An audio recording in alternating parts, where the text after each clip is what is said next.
Jim, as we quickly approach the 2021 NFL Draft, the Jets are concluding some of their final pre-draft meetings. How important are those meetings leading up to the draft? They're very important because you're kind of putting the bow on the present. You're wrapping everything up. But really, what's going on this time of year is you're getting all this data in from the pro day. So you're finally stacking that on top of the tape. You're seeing how these guys tested, how they measured. And then you're working through clumps on the board. There's always, we call them clusters. There's going to be guys in every position group where you've got a group of players right there. And this is the weeding out for you got to separate those guys. So there's a lot of, group, 2 or 3 scouts going in a room with a coach and watching this, this clump of players. And that's going on all over the building. In most buildings, I'm not sure exactly how Joe D does it, but you're breaking a lot of ties right now. You're really talking through how the personnel department sees a player as opposed to the coaching staff sees a player, trying to get everyone on the same page. And that's, particularly big for the Jets right now with Coach Saleh coming in. I know they're busy. This is a really important time of year. April is absolutely critical. You kind of set things in December and February, most teams do. And then April is when it all comes together. And Jim, how much can some of that final data that teams are collecting here leading up to the draft, how much can that affect final decisions?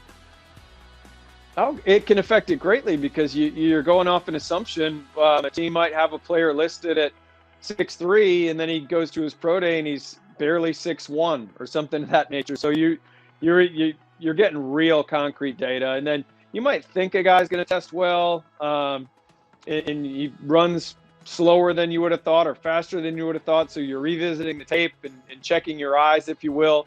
What didn't we see? Why didn't we catch that? So again, it's a lot of just checks and balances right now, and making sure you saw the players on tape the right way. A good chunk of the time you saw it right. And I think this is a time where scouting staffs really, you got to feel confident in your staff. The GM has to have belief in his guys that they set the board the right way, and you're not going to be too spooked by, a short arm length or a, slower 40 time. For the top prospects, you want all those boxes checking all those boxes, but that doesn't always happen. Who do you envision being the best fit as a quarterback for the New York Jets if they were to take one with that number 2 overall pick? Well, it sure sounds like it's going to be Zach Wilson from BYU, and that makes a ton of sense because he has all the tools. I mean, he's a really fun player to watch. I'll start with that. And sometimes when you evaluate any player, including quarterbacks, you got to start off with where did you start in the evaluation. And for Zach Wilson, for me, it was the Louisiana Tech game, and the guy goes 24 at 26 and completely lights it up. So I mean, I could have closed the book right there and thought he was the number 1 overall pick in the draft, but. No, Zach's a really talented guy, really twitched up athlete. The arm talent everyone's talked about, the platforms he throws from and the awkward angle throws. And he's very accurate to all levels, strong arm. So there's a lot to like there. But there's other good quarterbacks in this draft. There's a lot to like about Mac Jones and the way he plays the game, and Justin Fields and the athleticism he brings to the table and the pedigree he has at Ohio State, winning a ton of football games. And then Trey Lance is really the most intriguing guy because there's more projection there coming from the FCS level. But it's looking like right now Zach Wilson's going to be the pick. And I wouldn't argue that at all. His stuff at BYU is really good. I know he played banged up in 2019, so the numbers maybe weren't great. And it made him look like he took this monumental jump this year. But that really wasn't the case when you go and you talk to their staff on what he was dealing with injury-wise 2 years ago.